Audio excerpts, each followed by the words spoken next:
शुक्रिया, नमस्कार। कुछ फिल्में ऐसी होती हैं जिनका प्रभाव उनके स्टार कास्ट या टैलेंट पूल की वजह से होता है, कुछ का उनके कंटेंट की वजह से, और कुछ में एक अजीबोगरीब दीवानापन या क्वर्कीनेस होता है। मगर ये तमाम चीजें अगर एक फिल्म में हो तो फिर आप क्या कहेंगे? आज मेरे साथ फाइंडिंग फैनी का स्टार कास्ट है, उसका टैलेंट पूल का एक छोटा सा हिस्सा, दीपिका पादुकोण और अर्जुन कपूर। स्वागत है आपका। Thank you. Deepika, why are we finding Fanny? Actually ये एक मेटाफर है। ऑफ कोर्स पिक्चर के अंदर we are looking for the person Stephanie Fernandes, but साथ में हम ऑल्सो खुद को ढूंढ रहे हैं। सो इट्स नॉट लिटरल ही नहीं है, एक मेटाफर है। और कई बार होता है कि जिंदगी में आगे बढ़ते बढ़ते you find your self, you discover so many new things about your self. आप खुद के बारे में इतने सारे नई चीज़ें ढूंढते हैं या डिस्कवर करते हैं, तो it's a little bit of that also. Savio का किरदार, और मैं जितना देख रहा हूँ अर्जुन, उसके अंदर एक लूजर, सावियो के लिए लूजर होना, और उसे किस तरह से उसने ग्लोरीफाई किया फिल्म के अंदर। देखिए, सावियो खुद नहीं मानता कि वो लूजर है, पर उसकी पर्सनालिटी ऐसी है कि वो कुछ ना कुछ गलत कर ही देता है। इन द सेंस वो जानबूझ के नहीं करता। कई लोग होते हैं ना जो एक्चुअली इमोशनल होते लेकिन जता नहीं पाते या बता नहीं पाते, या ये मान के चलते कि मुझे दिखाने की जरूरत नहीं है कि मुझे कितना फर्क पड़ रहा है। तो लूजर का मतलब ये नहीं होता कि बस बेचारा सा, ये एक अलग तरीके का लूजर है। He is somebody who is not dealt with his life very well. कई लोग होते हैं ना कि कुछ मकाम हासिल नहीं कर पाते तो दूसरों को ब्लेम करना शुरू कर देते हैं, अपनी जिंदगी के हादसों को ब्लेम कर देते हैं, रादर देन इंट्रोस्पेक्टिंग कि मैं कुछ सही कर सकता हूँ, मैं बदल सकता हूँ अपने आप को। तो ये छोटा सा बच्चा है एक्चुअली। दिल और दिमाग में कहीं ना कहीं बहुत सारी खटास रह गई है, और वो धीरे इस जर्नी के द्वारा he kind of discovers that sometimes it's about yourself. आपको अपने आप को पहले बदलना पड़ता है, फिर दुनिया आपके बारे में नजरिया बदलेगी। ये बताइए, पोकुलिम जैसे गांव हैं, मतलब मैं जानता हूँ फिक्शनल गांव हैं, मगर क्या पोकुलिम जैसे गांव हैं जहां बेतरतीब से लोग रहते हैं, जिन्हें कोई होश नहीं होता है, वो अपने दीवानेपन में गुम रहते हैं, क्या ऐसे गांव हैं? डेफिनेटली है, क्योंकि ऐसे मतलब इस नाम का एक गांव नहीं है, पर इस तरह के लोग हैं। इनफैक्ट जब हम गोवा में थे, हमने खुद देखा है, और बहुत ही अच्छा लगता है, क्योंकि स्पेशली शूटिंग के वक्त हमको एक we got to discover another side of Goa. जो टूरिस्टी जो गोवा होता है, वो तो हम देखते ही रहते हैं ना, जब हॉलीडेज के लिए जाते हैं या शूटिंग के लिए, अगर किसी और असली लोकल फ्लेवर असली लोकल फ्लेवर देखने का मजा आया, मौका मिला। अगर मैं गलत नहीं हूं तो होमी अजानिया ने इस फिल्म की सारी रिसर्च साल्वाडोर डू मुंडो गांव में करके की थी। तो क्या साल्वाडोर मुंडो में ऐसे कैरेक्टर्स थे जो एंजी के तौर पर या सावियो के तौर पर उभर कर आए? I think the nice part about Homi जो ये है कि उन्होंने किसी किरदार को एक इंसान पे बेस नहीं किया। उन्होंने सिचुएशन या मोमेंट्स देखे होंगे जब वहाँ लिख रहे होंगे, और बाकी जिंदगी में भी एक होता है ना, when you if today I interact with you, कुछ आपकी चीज याद रखूं और कई और स्क्रिप्ट में यूज कर लूं। So I think Homi has a lot of excitement towards people. उनको लगता है कि सबके अंदर कुछ ना कुछ खासियत है, तो हम जो क्वर्क मानते हैं उनके लिए वो बहुत नॉर्मल है। बस वो उनको दिखाना आता है सिनेमा पे। आई थिंक उनकी राइटिंग में वो मजा है। Amazed at this man's variety. कहाँ बीइंग साइरस, कहाँ कॉकटेल, फिर ये कहाँ आती है फिल्म? I don't know. दिल के काफी करीब है एक्चुअली। इनफैक्ट ये काफी सालों से ये फिल्म बनाना चाहते थे, 4-5 साल पहले। इनफैक्ट उन्होंने कोशिश की, और फिर आई थिंक नसीर साहब उस वक्त फ्री नहीं थे, और फिर for whatever reason it was not happening at that time. और फिर कॉकटेल के वक्त उन्होंने मुझे नरेट किया था, ऐसे ही मतलब not as he was not offering me the film, ऐसे ऑफर नहीं करे थे, ऐसे ही दोस्त हैं तो ऐसे ही हम लोग बातचीत करे थे। और मैंने उनको पूछा, मैंने कहा कि आप why don't you make this film? तो उन्होंने कहा देखते हैं, he's not really revisited it. और मुझे एक्चुअली ये अच्छा लगा कि मुझे मेरा mother tongue, my mother tongue is Konkani, and I was going to get the opportunity to speak Konkani. तो एक तो वो वजह थी। दूसरी वजह ये है कि होमी, दीनू, अर्जुन सबके साथ बहुत मजा आता है जब हम लोग साथ बैठते हैं, जब हम लोग इंटरैक्ट करते हैं या खाना खाने जाते हैं। बिल्कुल, और वो दिख भी रहा था जब हम लोग शुरू करने वाले थे, उसके पीछे आप लोगों का जो इक्वेशन है उससे पता चल भी रहा था। जी, so I think whichever film you do, जब भी हम फिल्म बनाते हैं उस प्रोसेस को एंजॉय करना बहुत ज़रूरी है। एंड रिजल्ट इज़ ऑब्वियसली हमारे हाथ में नहीं है, हम तो सिर्फ मेहनत कर सकते हैं, कोशिश कर सकते हैं, और जो भी हम बनाते हैं हम दिल से बनाते हैं। जितना मैं जानता हूँ और जितना मैंने पढ़ा है दीपिका और अर्जुन, ये फिल्म है कुछ कैरेक्टर्स के बारे में जो डिसफंक्शनल हैं, जैसे हमने कहा लूजर्स भी हैं, नाखुश हैं। मुझे एक हॉलीवुड में एक फिल्म आई थी लिटिल मिस सनशाइन, उसमें भी तमाम कैरेक्टर्स एक साथ मिलके जाते हैं क्योंकि वो एक छोटी सी लड़की को किसी फैशन कंपटीशन में उन्हें पार्टिसिपेट। मुझे बहुत जबरदस्त इंस्पिरेशन दिखाई देता है। लेट्स बी ऑनेस्ट, क्या वो इंस्पिरेशन है लिटिल मिस सनशाइन का? I think that's the closest reference point. जब बातचीत होती है ना हमारी जिंदगी में, एक्चुअली हमको एज इंसान आदत हो गई है, हमको कुछ नया भी दिखता है तो हम उसका रेफरेंस ढूंढ लेते हैं। So I don't think that's an inspiration from Little Miss Sunshine. Little Miss Sunshine में वो एक फैमिली है और उनके पास एक जगह है जहाँ पहुंचना चाहते हैं। यहाँ पे हम एक इंसान को ढूंढ रहे हैं और हमारे रीजंस बहुत अलग हैं। एक्चुअली वी आर, जैसे मैं जाना नहीं चाहता रोड ट्रिप पे, I am very reluctant to go, पर मैं जाता हूँ एक इंसान की वजह से। वहाँ पे वो सब जाना चाहते हैं, वो जर्नी की इमोशंस और है जी उसमें। हमारी पिक्चर एक रोड ट्रिप अकेली पिक्चर नहीं है, it's a journey but not only about being in a car. नहीं, मगर इंस्पिरेशन हो भी था अर्जुन। प्रॉब्लम क्या है, शोले से बहुत बड़ी, इससे बड़ी कॉपी कोई नहीं थी, but then it's history. Like Gunday is inspired by certain films to give a homage. ये कहानी होमी बोलना चाहते थे इन किरदारों के लिए। He wanted this journey to be told for these 5 characters. He doesn't look at them as being dysfunctional और losers, they are human beings.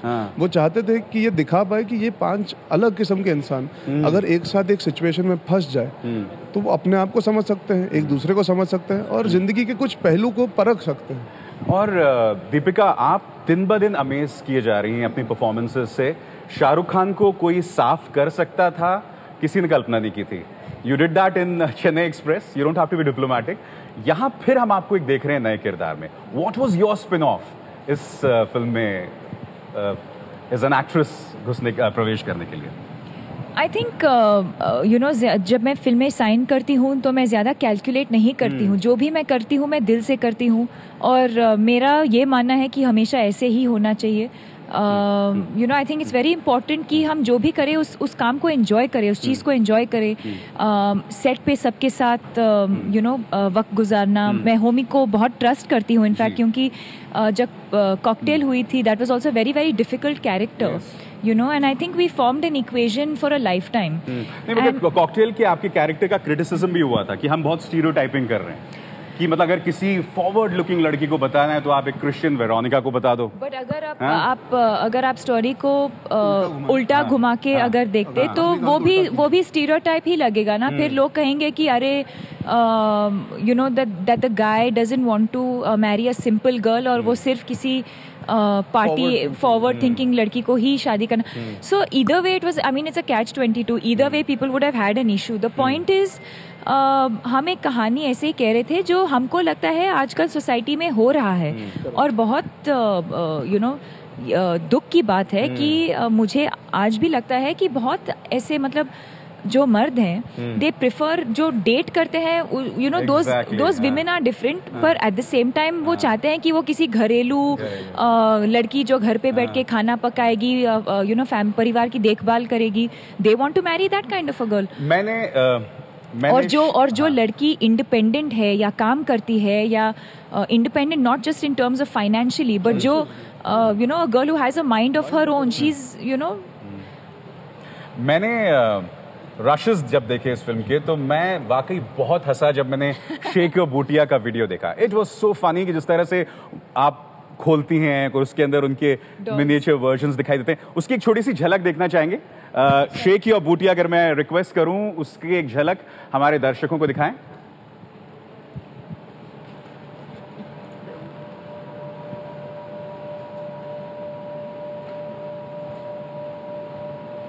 ये भी शेख योर बूटिया का हिस्सा। चलिए हम शेख योर बूटिया की झलक बताएंगे, मगर Naseeruddin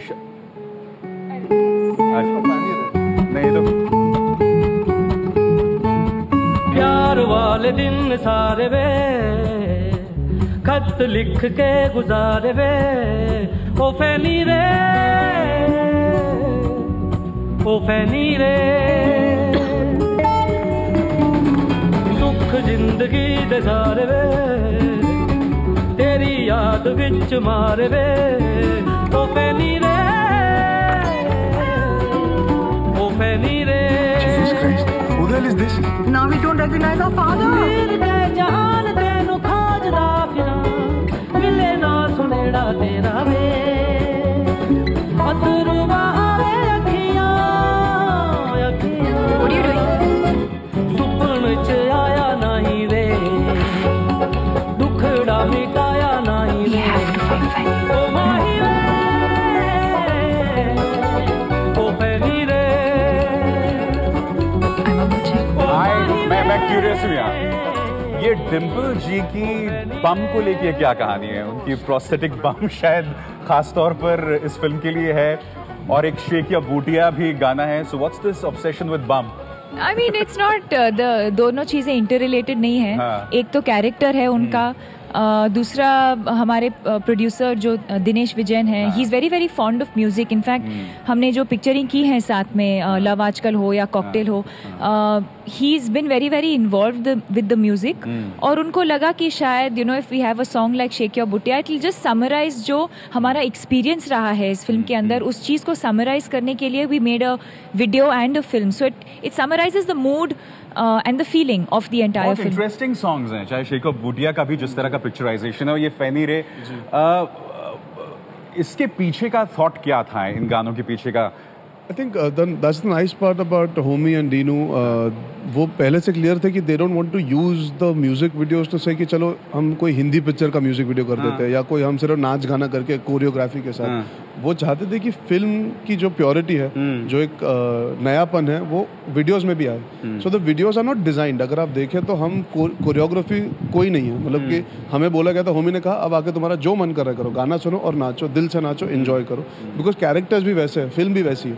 it is not planned, it is not constructed. The film also flows very nicely जब आप देखें तो. फैनी रे is genuinely like the mood off the film.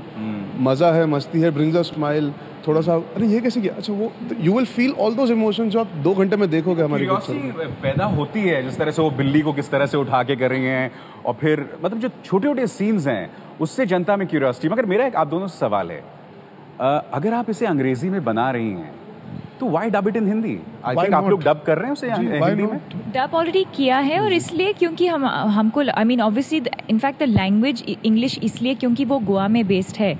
Goa के लोग इंग्लिश या तो इंग्लिश बोलते हैं या कोंकणी बोलते हैं, विच इज़ वाई ये फिल्म. क्या उसके नुआंसेस कैच कर पाएगी अगर आप हिंदी में उसे डब करेंगे? क्योंकि अंग्रेजी भाषा के अपने नुआंसेस होते हैं. जब आप हिंदी में डब करते हैं, मेरा हमेशा ये मानना है कि cinema is fully based on expression and feeling and emotion. तो उसका कोई लैंग्वेज नहीं होता. जब हम हिंदी फिल्में देखते हैं तो हम French picture, we watch French films, we watch Iranian films, हम जापानीज फिल्म्स देखते हैं. We don't understand the language हमको समझ में नहीं आती, पर फिर भी हम देखते हैं, हम रिलेट करते हैं, फील करते हैं. Similarly whether the film is in English और हिंदी, बट जो लोग ज़्यादा हिंदी में शायद ज़्यादा कंफर्टेबल हैं, उनके लिए हमने चलिए जिसकी बात हम थोड़ी देर पहले कर रहे थे, उसकी झलक आई थिंक मिल गया वीडियो तैयार है. ये मेकिंग है. हाँ, ये making of so called prosthetic bum. Yeah, this is the new Bobby, yeah. This is Boba. This is Boba.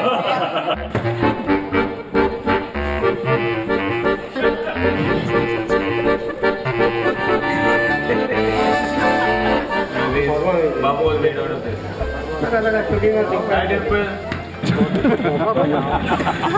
बड़ा तो मत बना दो यार. अच्छा,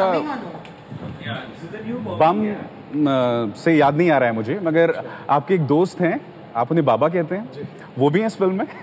जी, he was very kind. He took out time to come for a day and shoot for this. बता दें कौन है वो, हमारे दर्शक नहीं जानते. I think अब तो सब जानते हैं, चाहे वो फाइंडिंग फैनी के बारे में जाने या ना जाने, बाबा कौन है मेरी जिंदगी में वो जरूर जानते हैं. Exactly. बाबा की रणवीर सिंह है जी. रणवीर सिंह, उनकी भी एक हम गाबा के किरदार नाम का किरदार पर चर्चा कर रहे थे. अचानक हमने उनसे कहा तुम क्यों नहीं कर लेते. हाँ, मैं क्यों अपने डायलॉग खुद पढ़ रहा हूँ. वो आपका या मेरा? पता नहीं. I think you were talking. कितनी खुशी से करते हैं. मुझे लग रहा है आप लोग बहुत एंजॉय कर रहे हैं. बहुत enjoy, lot of fun. Set पे ऐसे उतरे.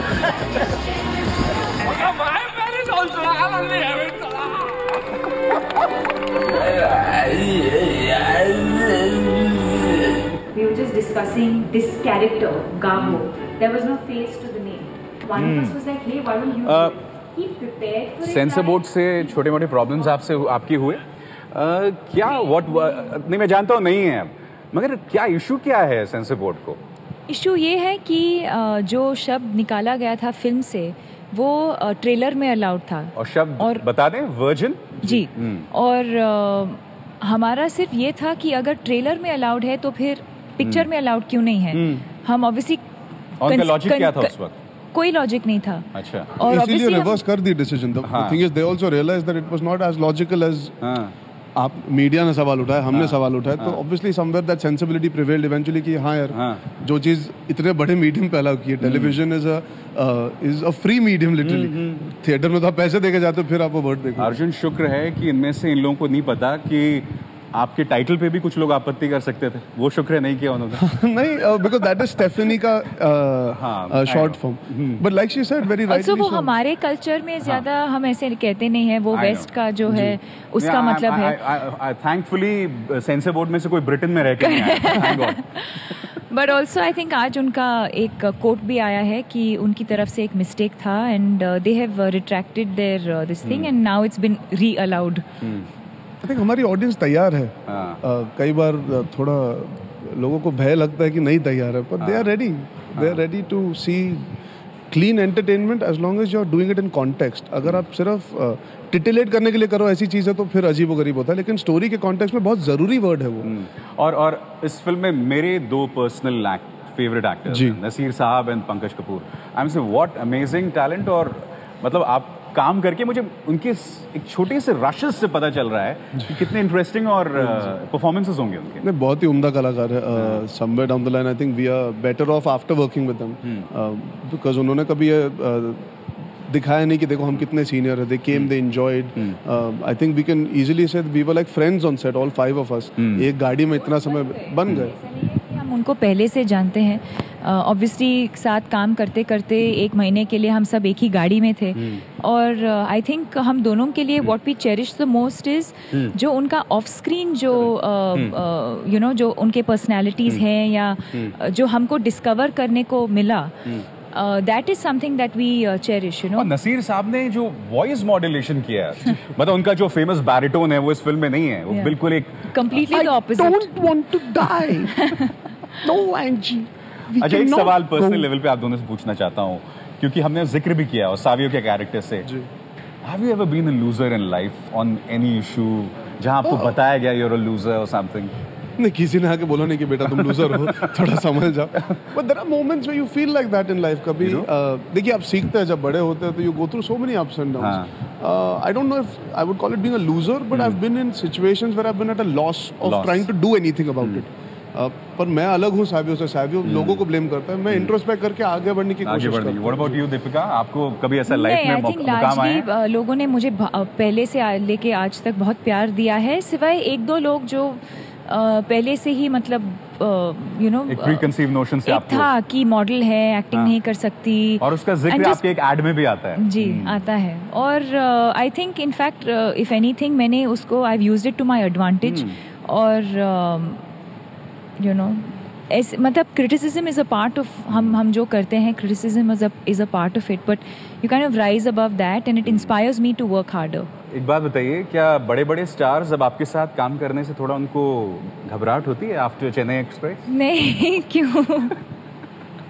नहीं, I think I got lucky. In fact जो भी मेरा performance, you know, I think I walk away with the credit, but it would not have been possible because Shahrukh is one of the most giving costars जिनके साथ मैंने काम किया है, चाहे वो अब हैप्पी न्यू ईयर भी आ रही है और इतने सारे एक्टर्स हैं। He will always put his costar before himself. तो लोग मेरी तारीफ करते हैं, but it would not have been possible without the encouragement that he gave me and Rohit Shetty also, उन्होंने भी मुझे बहुत इनकरेज किया। आपने भी बहुत दिलचस्प मुकाम फिल्म इंडस्ट्री में बनाया है, जहाँ से आपने शुरुआत की थी शहजादे से, फिर 2 states और फिर अब यहाँ। क्या एम क्या है आपका लाइफ में? What is in terms of performance आप क्या सोच रहे हैं? देखिए, एम लॉन्ग टर्म ज़्यादा इस वक्त नहीं है, इस टाइम शॉर्ट टर्म है, टू जस्ट बी कंसिस्टेंट। एक ऑडियंस के दिल में जगह बनानी ज़रूरी है। आई थिंक हर फिल्म में इम्प्रूवमेंट दिखाऊँ, कैरेक्टर को अच्छी तरह निभाऊँ and slowly carve your own niche where कुछ साल बाद अगर लोग कहे अरे अर्जुन इस पिक्चर में है तो ज़रूर पिक्चर अच्छी होगी. To give some value and credibility to any film that I associate with as an actor, because I think it's a very difficult profession. We've got this opportunity as young actors to make a mark. So I want to make the most of it and I want to really do good work. That is the only thing I've always thought about. So for me, I think Finding Fanny एक मेरे लिए नया कदम है, film industry के लिए एक as a film एक नया कदम है. And I'm very happy to be part of that. बिल्कुल. फाइंडिंग फैनी एक अपनी मुकाम, एक अपनी जगह बना रही है.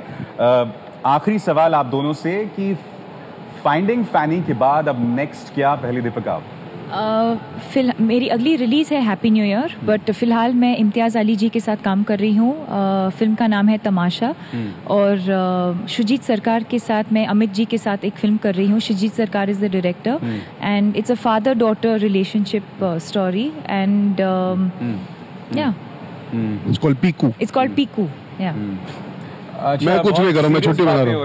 मैं छुट्टी मना रहा हूँ इसके बाद जाके. एक्चुअली सच में सीरियस बातें हो रही है. वो शेख या बूटिया अच्छा आ गया फाइनल. अच्छा आपको सीरियस लगा? दीपिका अपने काम के बारे में बता रही है तो आप बोर हो गए? हाँ गलत. ये देखिए गलत. तो ये बूटिया कैसे हिलाया आपने? सर आप भी हिला सकते हैं. नहीं मुझे तो बिल्कुल नहीं. गाना बजते ही बूटिया हो कोई जाता भी है. हिलाएगा.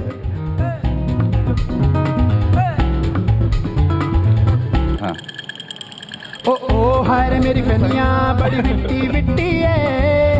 हाय रे मेरी फनिया बड़ी मिट्टी मिट्टी है. ओ हाय रे मेरी फनिया मोहतरमा तड़पाए. हाय रे मेरी फनिया मेरी जान ले जाए. श्यामक दवर. Shake your booty on the floor. This is the step. Shake your booty on the floor.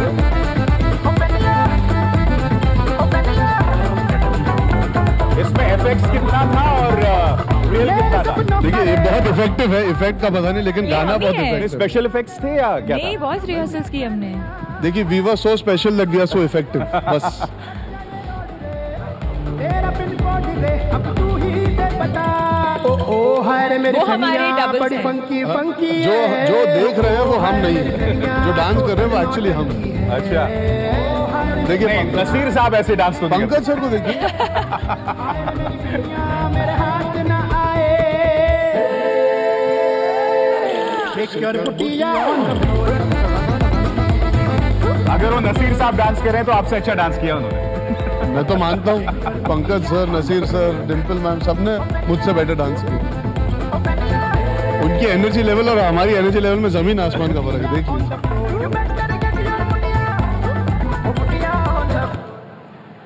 चलिए हम उम्मीद करते हैं कि आपको बेतहाशा कामयाबी मिले इस फिल्म से, क्योंकि ये फिल्म कम से कम अब तक जो रशेस हम देख रहे हैं कुछ नया प्रॉमिस करती है. जी. उम्मीद है कि उस पे आप लोग खरे उतरेंगे और देखने वाले हताश जी. नहीं. 12 सितंबर को आई है, देखिए हमारी नई फिल्म फाइंडिंग फैनी.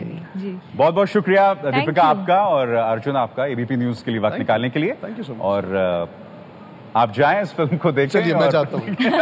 ओ अच्छा आप बोल रहे हो ऑडियंस को बोल रहे हैं. ओ अच्छा अच्छा मुझे लगा आप जाएंगे. Thank you so much. Thank you. Thank you.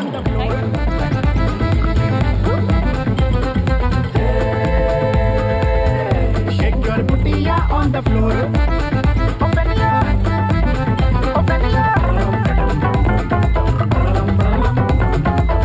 मेरे सपनों का रे पार्सल खोया रे. कितना मैं रोया रे क्या कहूँ रे फनिया. हार बाय गॉड रे कच्चा ये रोड रे. तेरा पिन कोड रे अब तू ही दे बता. ओ ओ हाय रे मेरी फनिया बड़ी फंकी फंकी है. ओ ओ हाय रे मेरी फनिया टोटल नौटंकी है. ओ हाय रे मेरी फनिया तितली है